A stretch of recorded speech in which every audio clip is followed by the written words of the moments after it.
Today we're going to talk about modern cyberposture with the 3 pillars to be able to move at a pace relevant with baked-in security.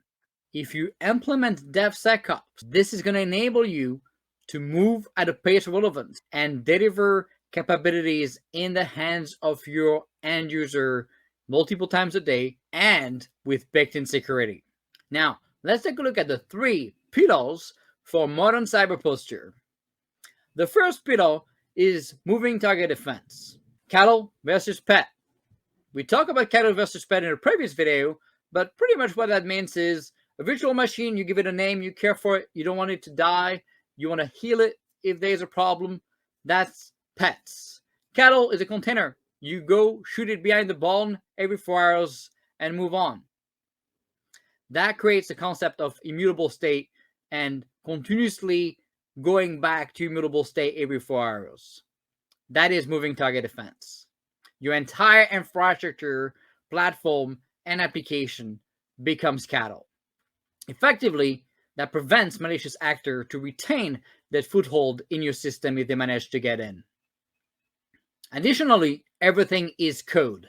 We use the concept of GitOps. We're going to do a full video on GitOps as well. Infrastructure as code, configuration as code is replicable, immutable, automated, no human in production to make sure we mitigate that insider threat and mistakes being made, but more importantly, no drift in production. GitOps is a foundation.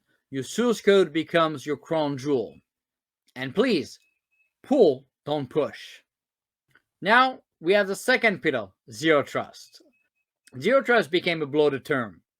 We're going to make a dedicated video on it as well.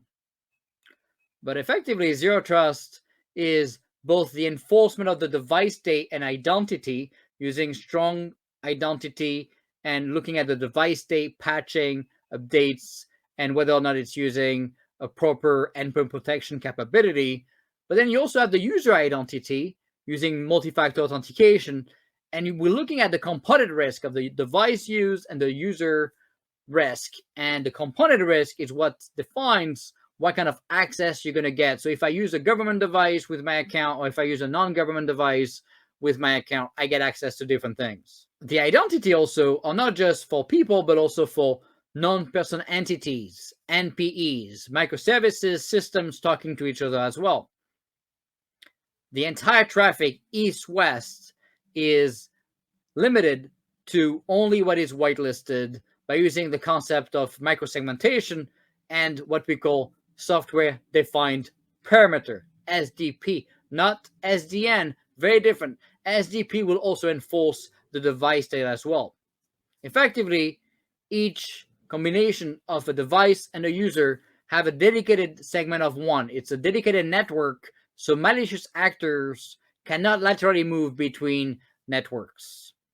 On top of that, you can add a service mesh, and the service mesh will help you also prevent lateral movement between container A and container B, for example. That traffic would have to be whitelisted for the traffic to flow. Now, the third pillar is continuous monitoring with behavior prevention. DevSecOps, not just DevOps. The difference between DevSecOps and DevOps is not just I'm going to do some static and dynamic code analysis on my source code. The sec is effectively the fact that your DevSecOps platform also runs in runtime in production. It is not just a development platform. What that means is the continuous monitoring in your cyber stack enforcement and all 3 pillars are part of your DevSecOps platform as the foundation for everything else.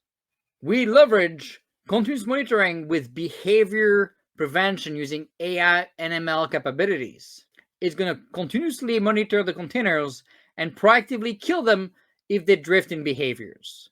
It doesn't just focus on CV scanning. Of course, we still do CV scanning as well, but it's also looking at the software bill of material and the provenance and integrity of these containers as well, using signatures with tools like Cosigned and Sigstol.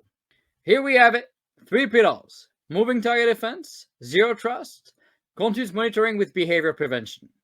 That drastically reduces your attack surface. First, by using the concept of cattle, you go back to immutable state and you make sure that the malicious actors don't retain access to your system. With Zero Trust, you mitigate the lateral movement between your systems and containers and different services. With continuous monitoring, you're going to continuously look at the behavior of the containers and proactively kill them when they start drifting in behavior, minimizing the ability of malicious actor to start infiltrating your system as well. With those combined, you get the strongest cyber posture you can get. Now you've seen it. By enabling DevSecOps and following the 3 pillars, you can now move at the pace of relevance. But don't forget, you also have that baked-in security to enable it.